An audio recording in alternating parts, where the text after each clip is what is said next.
boleto del metro en la Ciudad de México cuesta 5 pesos. La página del gobierno de la capital del país presume que sus boletos son de los más baratos del mundo. Según cifras del INEGI, en febrero 50.436 millones de personas usaron el metro. Si se divide por el número de días que tuvo el mes, se promedia que diariamente 1.800.000 personas se subieron a los vagones naranjas. Sin embargo, de esas casi 2 millones de personas que usan el transporte día a día, el 3 de marzo fallecieron 26 personas y decenas fueron hospitalizadas por la caída de la línea 12, algunas sin poder volver a caminar.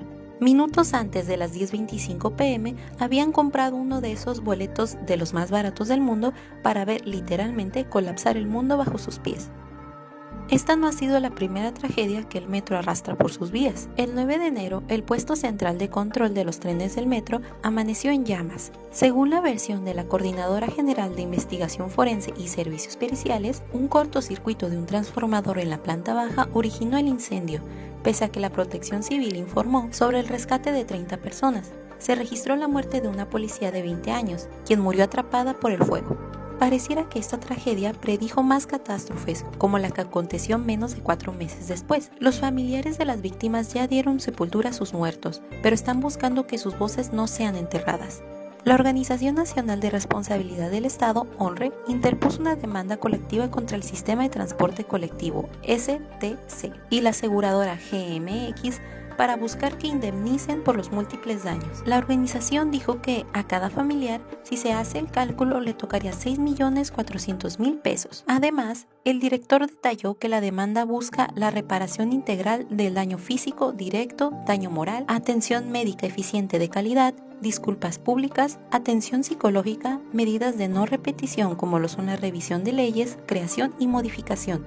Con el paso de los días, se resolverá si esta y otras demandas contra funcionarios de la Ciudad de México llegan a buen puerto para los dolientes, o si es que llegan a algún lugar. Mientras tanto, el metro, como la sociedad en México, continúan su curso, sin darse el tiempo para detenerse y sin tener certeza de que puedan llegar con vida a la siguiente estación. Hola, ¿qué tal? Nos da mucho gusto estar de nueva cuenta con ustedes en este espacio de Enfoque Cimarrón que hemos organizado entre la Facultad de Humanidades y Ciencias Sociales y la Facultad de Economía y Relaciones Internacionales para reflexionar sobre distintos temas que nos impactan o que nos llaman la atención y que por lo tanto es importante generar pues una reflexión en torno a lo que sucede. El día de hoy hemos dedicado este programa para hablar de un tema que ha estado en la agenda nacional, que impactó, que fue noticia y que lo sigue siendo.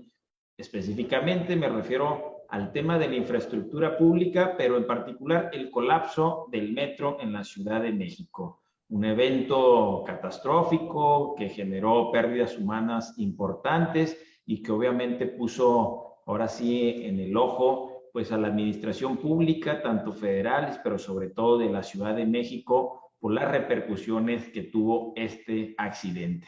Nos acompañan a los profesores ya conocidos de todos ustedes, Héctor, Carlos y Roberto, pero adicionalmente hemos invitado al profesor Alonso Hernández Huitrón, quien es especialista en temas urbanísticos, para apoyar en la reflexión de este tema muy relevante.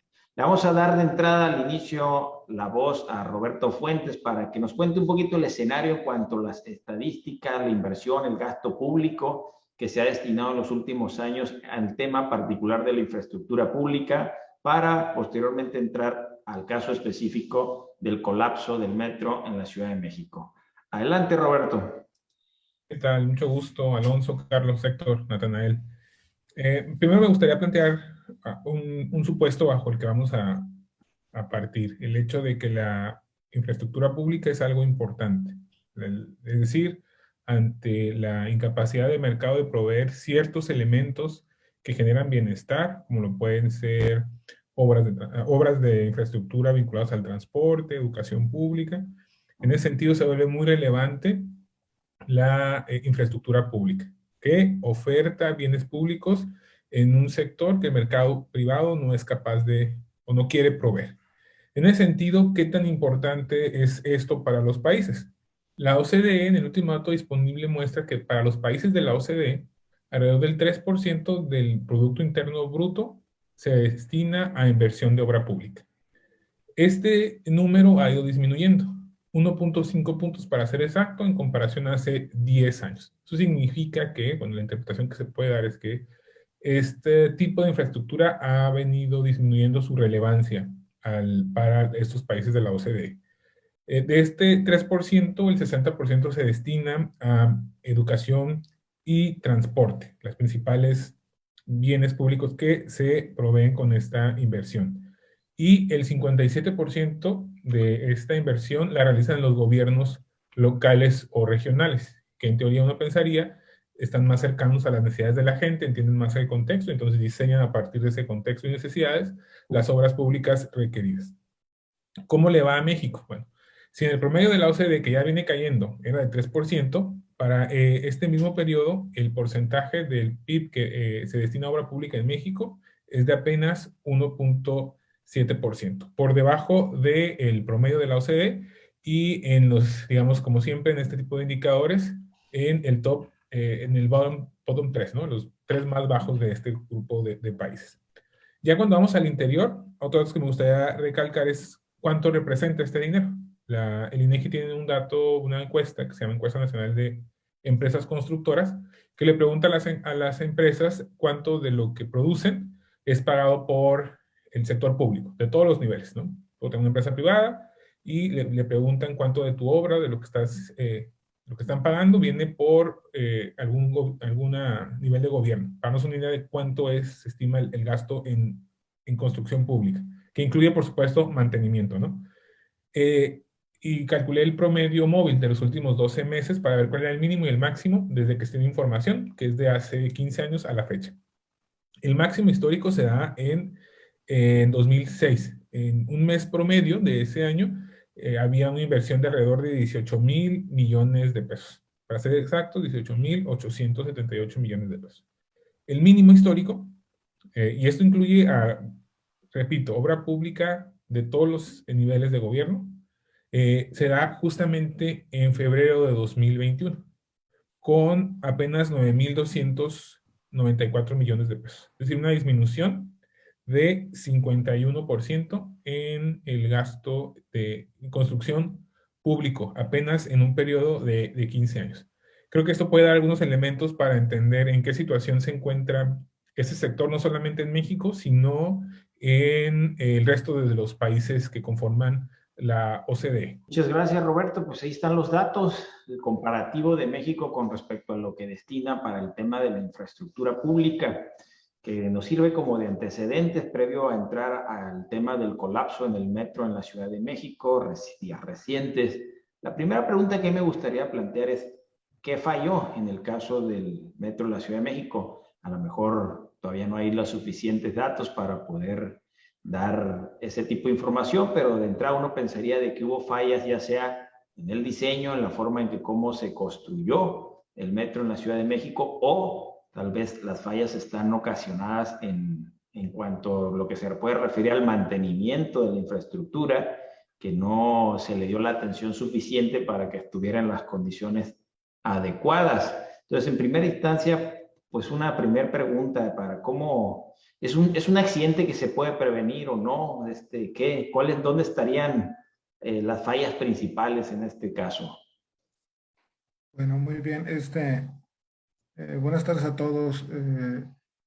Bueno, ahí es muy importante igual como estaban comentando con los datos ahorita, ¿no? Datos generales, pero yo creo que también vale la pena, digamos, bajar un poquito la escala y ya entrando al tema, comentar la importancia de la línea, ¿no? Con respecto a la ciudad, ¿no? Esa línea 12 conecta una parte sur de la Ciudad de México, ¿no? En la zona metropolitana de la Ciudad de México, muy populosa, ¿no? Que eso es una característica muy importante, yo creo, ¿no? En el sentido de que muchos la utilizaban, ¿no? Por su costo, ¿no? Su costo bajo, ¿no? De transportación. Bueno, 300,000, alrededor de 300,000 personas, ¿no? Diariamente utilizaban la línea, ¿no? Entonces, de la noche a la mañana, pues ya no lo hacen, ¿no? Por el accidente, ¿no? Entonces, eso es un dato que hay que tomar en cuenta, ¿no? que hay que considerar, hay que tener en la mente, ¿no? Mencionas que falló, ¿no? Pues al parecer, de origen, había varias fallas en la línea, lo hemos estado viendo en las noticias, en los reportajes, etcétera, ¿no? Y esto pudo haber sido, o puede haber tres tiempos, ¿no?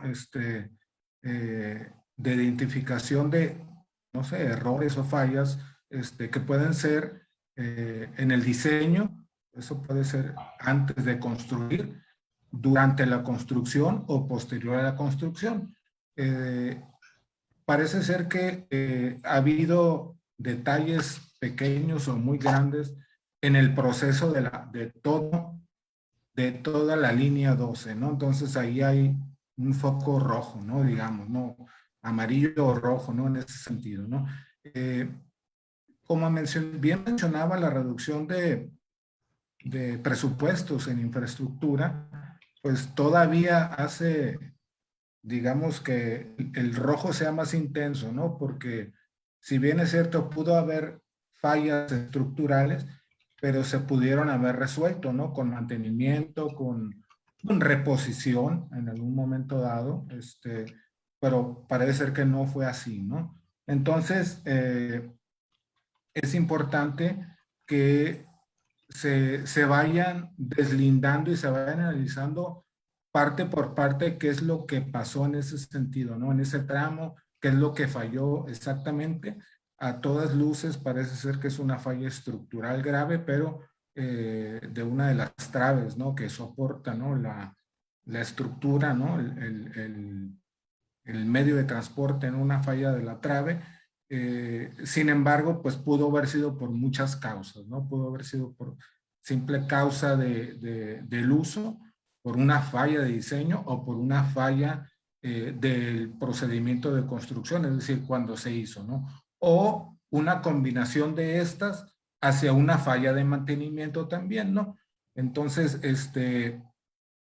eh, esos pueden ser, digamos, algunas ahorita de las pistas, ¿no? Parece ser que ya el trabajo de lo que están haciendo ahorita, pues va a revelar algunos datos más precisos para poder llegar a algún tipo de conclusión, ¿no?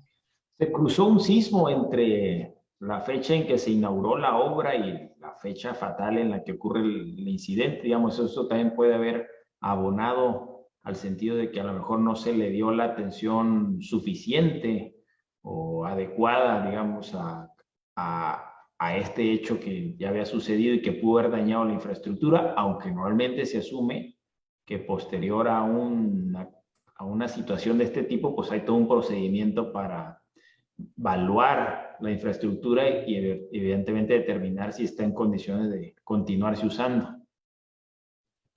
Sí, en ese sentido, y retomando una pregunta que hacías al comienzo, de si se podía haber prevenido un accidente de este tipo.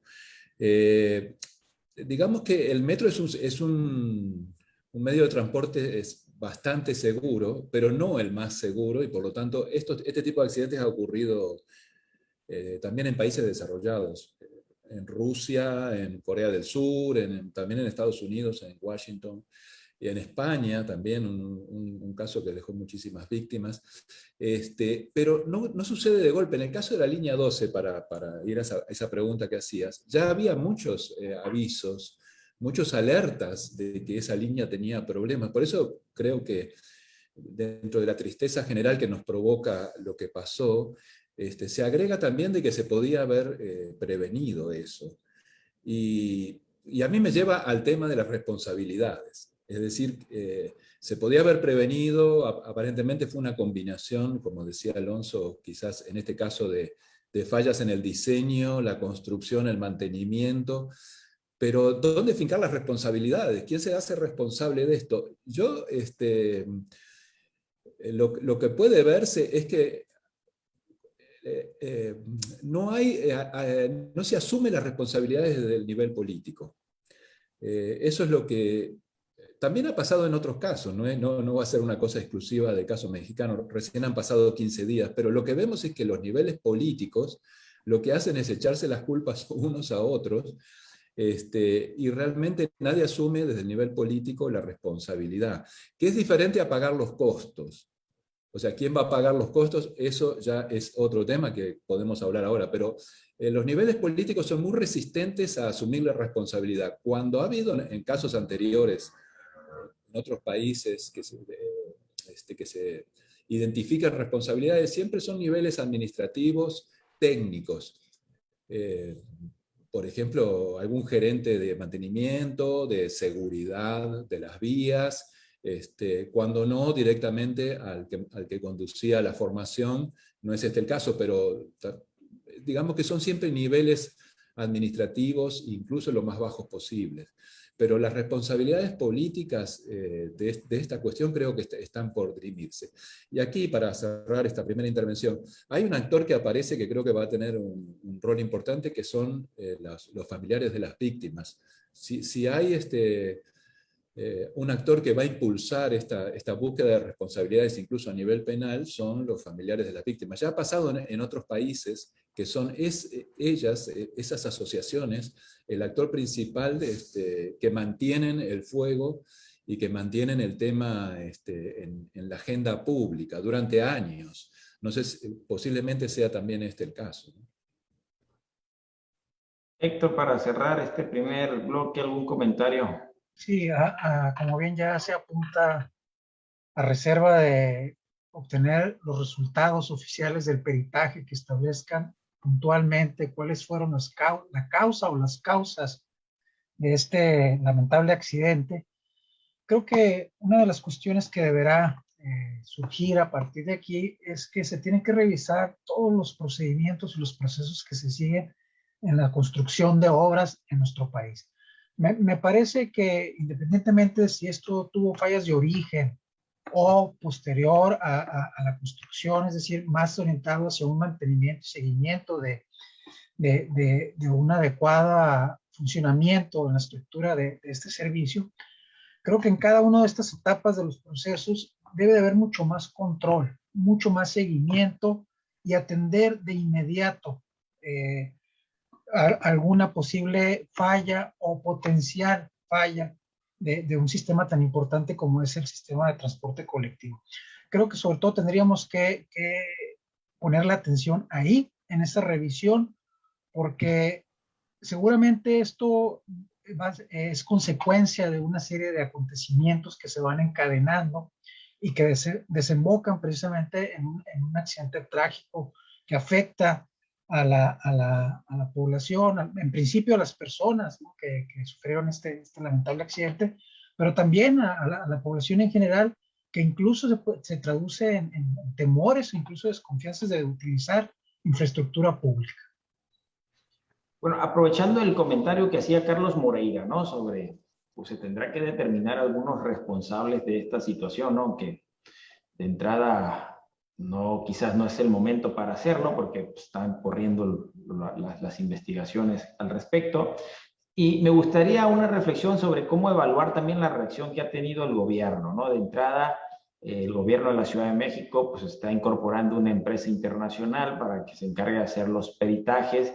Creo que eso le abona a darle confianza al trabajo de investigación que se va a realizar al respecto, le abona también al tema de la imparcialidad. Sin embargo, también ha habido señalamientos importantes a que quizás no ha tenido la reacción suficiente el gobierno en este caso para atender el tema de las víctimas, o por lo menos se ha cuestionado, ¿no? Que también suele ser típico en este tipo de accidentes, ¿no? Que se cuestione mucho al gobierno en sus reacciones porque pues, hay dolor, hay frustración y pues suele ser difícil evaluar positivamente al gobierno en una situación de este tipo. Pero ¿qué comentarios hay con respecto a la reacción que tuvo el gobierno para atender este tema en particular?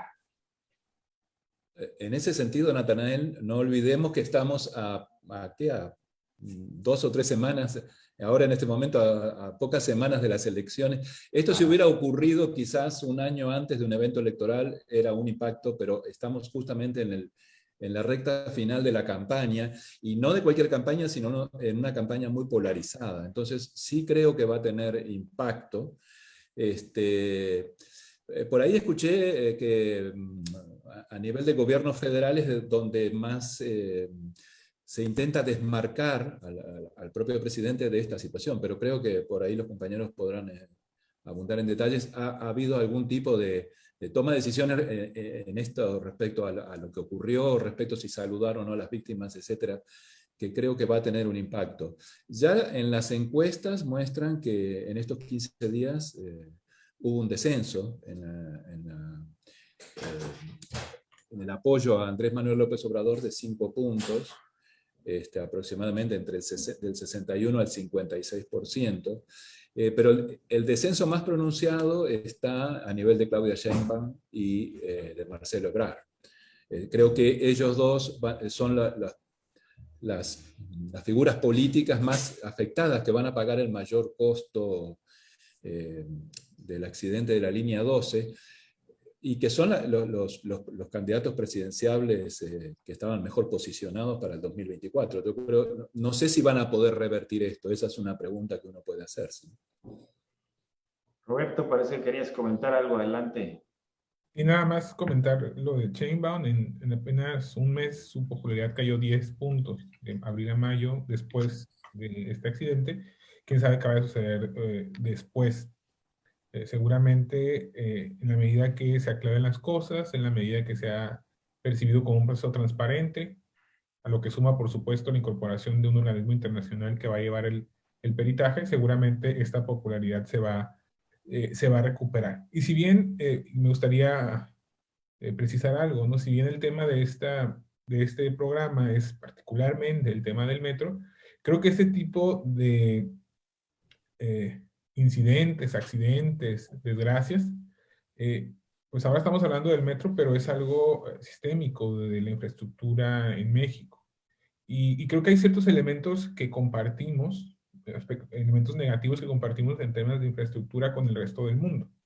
Y hay estudios sobre esto, ¿no? Sobre el sector o la actividad económica que tiene mayor variación en la estimación y el precio real, no en México, sino en el mundo, es el de la industria de la construcción. Y tiene que ver, por supuesto, con la incertidumbre, ¿no? Que tiene que ver con los precios de los commodities que utiliza, como es el cemento, la varilla, no qué sé yo. También con la incertidumbre de donde se construye. Hay muchos elementos, inclusive del clima, sociales, que pueden también afectar el tiempo en el que se entrega o no la obra. Y en todo el mundo también hay este conflicto entre lo político y lo técnico, ¿no? El que liderea la obra o el que aprueba el presupuesto para la obra quiere ser el que inaugure la obra, no quiere llevarse esas medallas. Es algo que pasa en México y en el mundo, pero creo que la diferencia en el caso mexicano es el fenómeno este de la corrupción, ¿no? Y que finalmente, en este caso, nos llama la atención y es noticia nacional el tema del metro, pero podemos transitar por la ciudad de Tijuana y ver una gran cantidad de obras, ¿no? Que parecieran que no tiene, uno entiende que no es ingeniero y que no entiende por qué toman esas decisiones, eso me queda claro, pero que pareciera que van en contra del sentido común, ¿no? Platicábamos, ¿no? De anécdotas que uno puede observar que en la vía rápida, por ejemplo, estén poniendo grava. Eso pareciera que no tiene mucho sentido, ¿no? Y lo que, digamos, más bien orienta esas decisiones, particularmente en México, a diferencia del resto del mundo, es esta necesidad de colgarse medallas con la infraestructura y eso lleva a obras aceleradas, proyectos mal planeados.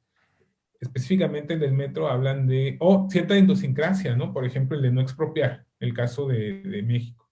El temor que le tenemos al concepto de expropiar hizo que el metro, la línea 12 tuviera curvas, ¿no? En lugar de que fuera más recto. Y eso, pues, tuvo implicaciones en el desgaste de las vías y en el costo final de la obra, ¿no?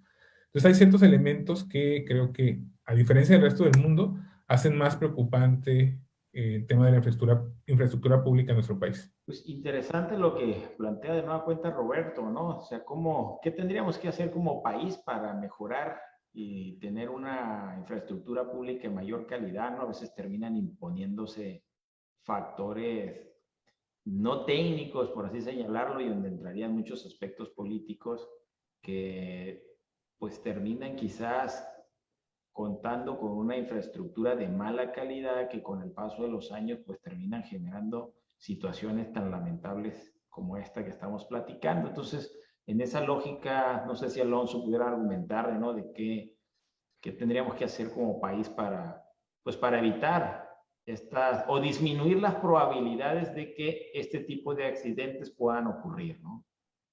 Sí, bueno, ahí está un tema bastante complicado, ¿no? La verdad, porque cuando se trata de recursos y de obra, parece que se generan huecos o vacíos, ¿no? Para hacer que rinda de manera adecuada el recurso, ¿no?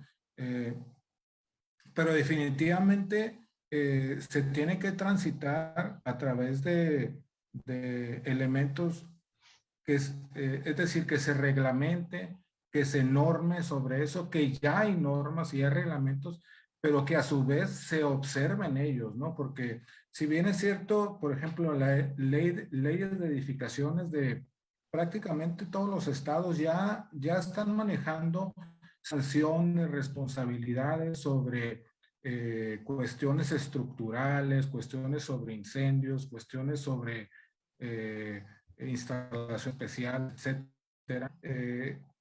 Digamos que no son tan aplicables o quedan vacíos o quedan cortas ante esta situación o ante eventos como estos, ¿no?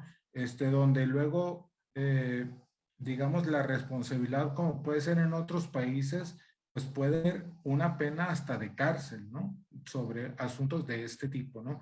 Y aquí como que no hay una práctica muy clara cuando sucede el evento y el responsable y la consecuencia sobre esto, ¿no? Entonces,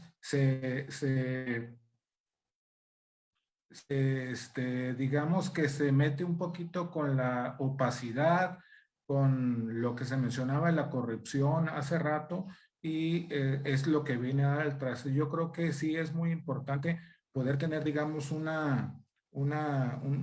giro de tuerca ahí para que apretar un poquito más ese aspecto, porque ya está contenido en algunos instrumentos, ¿no? Pero no hay una aplicación clara o efectiva, ¿no? De ellos, ¿no? Héctor, ¿quieres hacer algún comentario en este punto? Sí, ese es muy complicado en el caso de nuestro país hacer un seguimiento puntual que garantice una calidad plena de la infraestructura.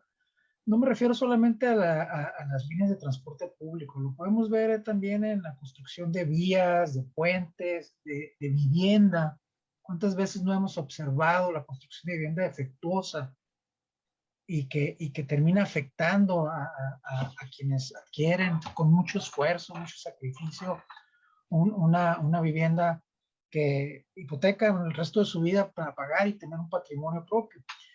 Yo creo que el asunto desafortunadamente transita mucho por la vía política, dejando de lado muchas veces aspectos técnicos que deben en principio ser observados y cumplidos y eventualmente sancionados su no cumplimiento. Creo que esa es la clave de desplazar una cuestión que en principio tiene que ver con políticas públicas que se quedan en la dimensión política y no transita estrictamente a la dimensión técnica, que es lo que puede garantizar su cumplimiento, el cumplimiento de normas y que se eviten precisamente este tipo de situaciones que derivan muchas veces en tragedias muy lamentables. Ya no se hable de los costos que siempre tiene muy elevados mucha infraestructura, la elaboración de mucha o edificación de mucha infraestructura pública, ¿no? Sabemos que eso siempre termina siendo costos que duplican las proyecciones iniciales. Bueno, pues lo que esperaríamos más allá de un costo elevado es que también la calidad sea muy elevada, es decir, que corresponda a esa inversión lo que se está obteniendo y que no sean obras defectuosas que están pensadas para 30, 40 años y que a la vuelta de 2, 3, 4, 5 o menos de 10 años ya presenten fallas muy graves, muy lamentables y que pongan en cuestionamiento precisamente las decisiones que se toman, la inversión que se hace y sobre todo a quién debe de apuntar la responsabilidad en el no cumplimiento de estas obligaciones. Bien, Roberto, ¿quieres comentar algo, verdad? Y ahí difiere un poco de lo que dice Héctor. Yo creo que tenemos esta idea de que porque cuestan millones las obras o cientos de millones son caras y deben de ser de buena, necesariamente tendrían que ser de buena calidad. Y lo que me da la impresión es que si uno compara, por ejemplo, el tipo de maquinaria, el proceso de supervisión que se le hace a las obras en México, pareciera que realmente lo que estamos haciendo es hacer lo más barato posible, dejando a un lado, por supuesto, el tema de corrupción. Vaya, lo que quiero decir es que para tener obras de calidad como de primer mundo se ocupa gastar recursos como primer mundo. Ya lo decía Alonso, ahí está toda la normatividad, todos los lineamientos, pero es muy fácil, muy difícil implementarlos, porque eso requiere más recursos de los que se destinan. Estamos en mínimos históricos de inversión pública. Eso es un hecho. ¿Y qué significa esto? Que lo queremos hacer más obra con menos recursos. ¿Qué va a pasar con la calidad, la supervisión, el trazado, el diseño de este tipo de obras? Creo que en México tenemos esta idea de que cualquier obra que cuesta millones es necesariamente un desperdicio, ¿cómo se llama? Un acto de despilfarro de recursos. Y preferimos entonces un montón de obras pequeñas que nos salgan relativamente barato y que no haya un seguimiento puntual al momento del diseño, repito, de la implementación, construcción y mantenimiento de la obra. Eso es un elemento que tendríamos que, yo creo, cambiar un poco el chip en México, ¿no? No, lo barato finalmente termina saliendo muy caro. Y lo vemos, repito, no solamente en la obra del metro, sino en la infraestructura vial que tenemos aquí en nuestra ciudad, donde una lluvia y se destruye lo que costó cientos de miles por el hecho de no querer gastar millones. Ahora la pregunta sería, ¿de dónde vamos a sacar estos millones que requerimos? Pues si de algo sirve la información que nos da el INEGI es que esta es cada vez más escasos y lo que se ha planteado, ¿no? De manera poco exitosa ante la falta de recursos públicos es estas asociaciones público-privadas, por una parte, supuestamente para acceder a recursos que no se tenían, y dos, para garantizar la supervisión, pues debido a que hay privados, va a haber una forma de seguimiento más puntual, lo cual tampoco se ha cumplido. Y a mí me lleva a la conclusión que sistemáticamente llegamos para solucionar los problemas mexicanos, que ocupamos que el Estado tenga más recursos, y eso requiere necesariamente una reforma fiscal impostergable, ¿no? Bueno, ¿algún comentario para cerrar? ¿Alguien de ustedes que quiera hacer un comentario de cierre?